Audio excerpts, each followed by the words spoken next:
So now we come to another thing which is worth mentioning, which is, well, Adam Smith's phrase for it was the impartial spectator, which is, to quote Adam Smith, there is this man within the breast, sort of another guy, as Smith envisioned him, inside of us that is clearly not us, because this guy, let's call him a guy, is a bit of a nuisance. This guy... How did we reach the conclusion that it's not us? First of all, I'm not going to concede that there's a man in here or that he's not me. Well, no. But the only point I'm trying to make in a roundabout way is that as humans, we are inherently moral beings. Morality is part of the equipment of being human, and in fact, it's a necessary part. In our criminal law, for example, if somebody is considered not to know the difference between right and wrong, we don't even hold them accountable for their actions. Which is to say, we consider morality... That's not true.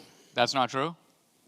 Yeah. If somebody, let's say, for example, some guy is so insane that he thinks he's Napoleon, and he goes out and kills somebody else. We still hold them responsible for their actions. We just have graduated to a point where we are killing fewer people who are of diminished mental capacity, thankfully. But we are also committing people to institutions for their own benefits. But it's not like you just walk in and say, blameless. Well, John Hinckley was in an institution for shooting the President of the United States, and he's out. So he was... Is he better? Has he shot anybody else? He hasn't shot anybody else, but my point is he was held not responsible for that act in a criminal sense. That is a technical definition within the law. He was still held responsible. No, okay, it's not like we let them get away with it. I'm not saying that.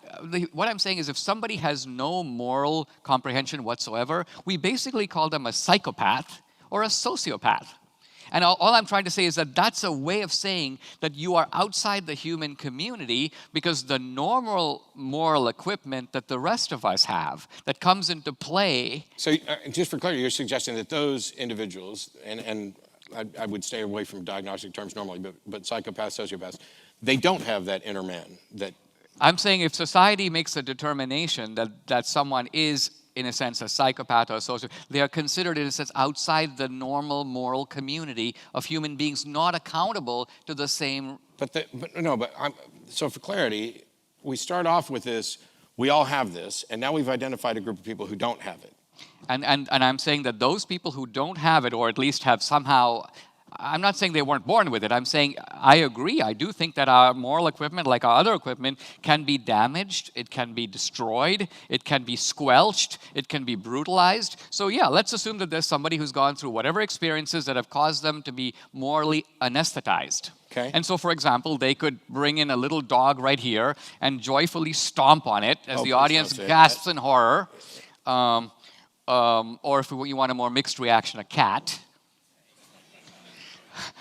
The point I'm trying to make, however, is that... Sorry, Beth.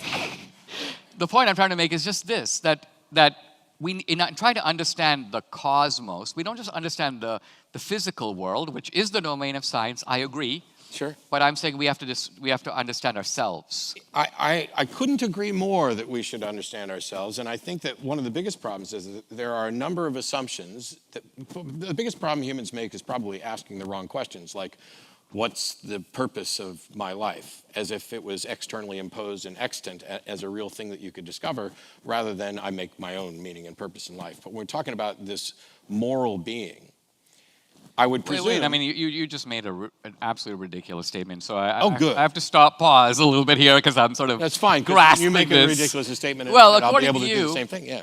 According to you, we don't have a life purpose. I mean, let's think about it. First of all, almost all of us are in some sense trying to discover what the purpose of our life is, right?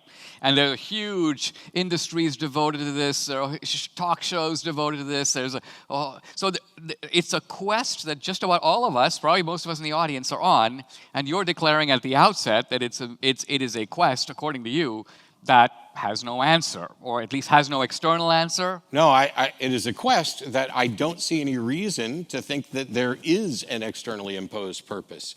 The fact that you might desire there to be a God, a divine, or a universe-imposed purpose doesn't mean there is one. The fact that humans quest for things doesn't mean that the answer is there, or doesn't mean that the answer they hope for is there. Of course not. So no one is saying that the wish to have a purpose is enough. No, I'm not even saying that the universe is somehow. What is our purpose? Well, I would say this, that I think in life, we are always asking this question. Am I, Dinesh, living the best life that I can live? In other words, is the life I'm living now somehow off track, inauthentic? Is there, when I say something, there's me saying it, but is there a better me that would have said something different? In other words... I agree. Okay, so, in other words, my quest to find not only the choices I make, but the choices I ought to make is completely valid. True? So there's a contextual thing. This is where we got with the labels and how we end up looking at this. Yeah. My view is that my life has whatever meaning and purpose I give it. Okay. The notion that I should be looking for some externally imposed purpose is not only do I not have a good reason to think that there is such a purpose or that there would be or could be. And you're saying, but whatever answer you give to that question of let's take, what is the purpose of Matt's life? And you're saying whatever answer you give is valid. Yes, because if in fact there is some God who has a purpose for my life, I don't care what he thinks the purpose of my life should be. My life is mine. Okay, let's explore that. Let's just say that you were to come here and announce to this audience, the purpose of my life, Matt, is to, and I realize this is a difficult example, I was going to say to count the hairs on my head. This doesn't really work in your case. There are hairs here on my head. Right, there you go. This counts as my head. There you go. Okay, but you said, that's what I live for. Every day I wake up and I spend a few hours a day, at least in the time I'm not working or eating, counting the hairs on my beard. Yeah. Right? Now, I would submit that everybody here would say, Matt, you know what? I don't think you're living your best life, pal. You know, there's nothing wrong with what you're doing, but it's kind of pointless. Can you show that this isn't the purpose of my life? That there is some other purpose? Well, yes, I would. I mean, I think I could make arguments to that effect. Okay. Let's pursue the example even further, make it more ridiculous so we can see how obvious it is. Let's just say, for example, and I don't mean to be going into the trans territory, but I'm going to go there a little bit. Let's say I were to say, I identify as a toad. Okay? And so what I do is I get up in the morning and I start jumping around like a toad. And for a while people go, hey, that guy's an eccentric, man. What the hell is he doing? And then I go, listen, it's not just up to me. I'm getting a little annoyed that there are all these haters out there who don't respect my identity as a toad. Disney won't cast me in toad races in their movies. I'm denied rights under the Constitution. All these people look down on me and make jokes when I come, jumping by. Okay?